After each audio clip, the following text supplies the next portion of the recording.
ನಮಸ್ಕಾರ ಸ್ನೇಹಿತರೆ, ನಾನಿಂದು ಬಿಂಡಿಗ ಶ್ರೀ ದೇವಿರಮ್ಮನವರ ಜಾತ್ರಾ ಮಹೋತ್ಸವದ ಕಾರ್ಯಕ್ರಮಗಳ ಬಗ್ಗೆ ತಿಳಿಸಿಕೊಡ್ತಾ ಇದ್ದೀನಿ. ಅಕ್ಟೋಬರ್ 19ರಿಂದ 23ರವರೆಗೆ ನಡೆಯಲಿರುವ ಈ ಕಾರ್ಯಕ್ರಮಕ್ಕೆ ಜಿಲ್ಲಾಡಳಿತ ಮತ್ತು ಪೊಲೀಸ್ ಇಲಾಖೆ ಯಾವ ರೀತಿಯ ಮುನ್ನೆಚ್ಚರಿಕೆ ಕ್ರಮಗಳನ್ನು ಕೈಗೊಂಡಿದೆ. ಶ್ರೀ ದೇವಿರಮ್ಮ ದರ್ಶನಕ್ಕೆ ವರ್ಷದಿಂದ ವರ್ಷಕ್ಕೆ ಭಕ್ತರ ಸಂಖ್ಯೆ ಹೆಚ್ಚಾಗುತ್ತಿರುವ ಹಿನ್ನೆಲೆಯಲ್ಲಿ ಈ ಬಾರಿ 2 ದಿನಗಳ ಕಾಲ ಬೆಟ್ಟ ಹತ್ತಲು ಅವಕಾಶ ನೀಡಲಾಗಿದೆ. ಹಾಗೆಯೇ ದೀಪಾವಳಿಯ ಮೊದಲ ದಿನ ಅಕ್ಟೋಬರ್ 19ರಂದು ನರಕ ಚತುರ್ದಶಿ ಅಂಗವಾಗಿ ಬೆಳಗ್ಗೆ 9 ಗಂಟೆಯಿಂದ ಸಂಜೆ 5ರವರೆಗೆ ಭಕ್ತರು ಬೆಟ್ಟ ಹತ್ತಿ ದೇವಿಯ ದರ್ಶನ ಪಡೆಯಬಹುದು. ಅಕ್ಟೋಬರ್ 20ರಂದು ಬೆಳಗ್ಗೆ 8ರಿಂದ ಸಂಜೆ 3ರವರೆಗೆ ಬೆಟ್ಟ ಹತ್ತಲು ಅವಕಾಶ ಕಲ್ಪಿಸಲು ದೇವಸ್ಥಾನದ ವ್ಯವಸ್ಥಾಪನಾ ಸಮಿತಿ ನಿರ್ಧರಿಸಿದೆ. ಅಕ್ಟೋಬರ್ 18 ಮತ್ತು 19ರಂದು ಅತಿ ಹೆಚ್ಚು ಮಳೆಯಾಗುತ್ತದೆ ಎಂದು ಹವಾಮಾನ ಇಲಾಖೆ ಮುನ್ಸೂಚನೆ ನೀಡಿರುವುದರಿಂದ ಬೆಟ್ಟ ಹತ್ತುವ ಭಕ್ತಾದಿಗಳಿಗೆ ದಾರಿಯಲ್ಲಿ ಯಾವುದೇ ಅಡಚಣೆಯಾಗದಂತೆ ಜೊತೆಗೆ ಭೂಮಿ ಜರುಗುವ ಭಾಗದಲ್ಲಿ ಮುಂಜಾಗೃತಾ ಕ್ರಮ ಕೈಗೊಳ್ಳಲಾಗಿದೆ.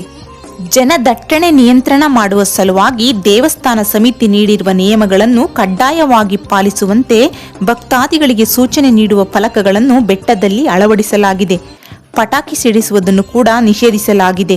ಈ ಬಾರಿ ರಾತ್ರಿ ವೇಳೆ ಶ್ರೀ ದೇವಿರಮ್ಮ ಬೆಟ್ಟ ಹತ್ತಲು ಅವಕಾಶವಿರುವುದಿಲ್ಲ. ಗಿರಿ ಪ್ರದೇಶದಲ್ಲಿ ತುಂಬಾ ಮಳೆಯಾಗುತ್ತಿರುವ ಹಿನ್ನೆಲೆಯಲ್ಲಿ ಜಾರಿಕೆ ಇದೆ. ರಾತ್ರಿ ವೇಳೆ ಬೆಟ್ಟ ಹತ್ತುವುದು ಅಪಾಯಕಾರಿಯಾಗಿದೆ. ಅದರಲ್ಲೂ ಮಹಿಳೆಯರಿಗೆ ಹೆಚ್ಚು ತೊಂದರೆ ಆಗುತ್ತದೆ ಎನ್ನುವ ಕಾರಣಕ್ಕೆ ರಾತ್ರಿ ಬೆಟ್ಟ ಹತ್ತಲು ಅವಕಾಶ ನೀಡಿಲ್ಲ.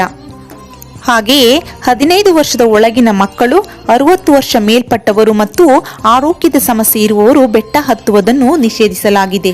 ಇವೆಲ್ಲ ಕ್ರಮಗಳನ್ನು ಭಕ್ತರ ಹಿತದೃಷ್ಟಿಯಿಂದ ಜಾರಿಗೆ ತರಲಾಗುತ್ತಿದೆ.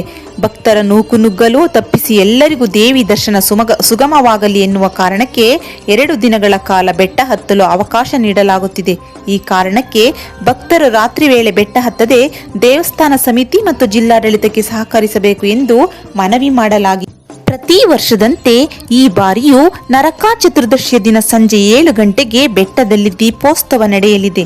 ನಂತರ ಬೆಟ್ಟದ ತಪ್ಪಲಿನ ದೇವಿರಮ್ಮನವರ ದೇವಸ್ಥಾನದಲ್ಲಿ ಯಥಾಪ್ರಕಾರ ಮರುದಿನ ದೇವಿಯವರಿಗೆ ಉಡುಗೆ ಪೂಜೆ, ಸಂಜೆ ಎಣ್ಣೆ ಬಟ್ಟೆ ಸುಡುವ ಕಾರ್ಯಕ್ರಮ ನೆರವೇರಲಿದೆ. 22ರಂದು ಕೆಂಡಾರ್ಚನೆ ಮತ್ತು ಜಾತ್ರಾ ಮಹೋತ್ಸವ ನಡೆಯಲಿದೆ. ಅಕ್ಟೋಬರ್ 20 ಹೊರತುಪಡಿಸಿ ಉಳಿದೆಲ್ಲ ದಿನವೂ ನಿರಂತರವಾಗಿ ಭಕ್ತರಿಗೆ ಅನ್ನದಾನ ಮಾಡಲಾಗುತ್ತದೆ. ಬೆಟ್ಟದ ಮೇಲೆ ದೇವಿಗೆ ತೆಂಗಿನಕಾಯಿ ಒಡೆಯುವುದನ್ನು ಕೂಡ ನಿಷೇಧಿಸಲಾಗಿದೆ. ಪಾದರಕ್ಷೆ ಧರಿಸದೆ ಬರೀ ಗಾಲಿನಲ್ಲಿ ಭಕ್ತರು ಬೆಟ್ಟ ಹತ್ತಬೇಕು.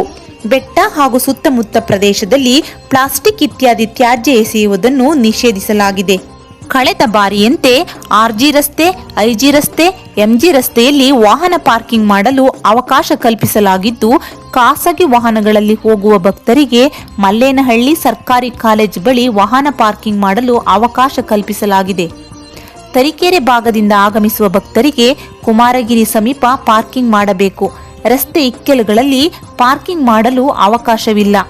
KSRTC ನಿಲ್ದಾಣದಿಂದ 50ಕ್ಕೂ ಹೆಚ್ಚು ಬಸ್ಸುಗಳನ್ನು ದೇವಿರಮ್ಮ ಬೆಟ್ಟಕ್ಕೆ ತೆರಳಲು ವ್ಯವಸ್ಥೆ ಮಾಡಲಾಗಿದೆ. 19ರಂದು ಬೆಳಗ್ಗೆ 7 ಗಂಟೆ ಹಾಗೂ 20ರಂದು ಬೆಳಗ್ಗೆ 6:30ಕ್ಕೆ ಬಸ್ಗಳು ನಗರದ ಬಸ್ ನಿಲ್ದಾಣದಿಂದ ಹೊರಡಲಿವೆ.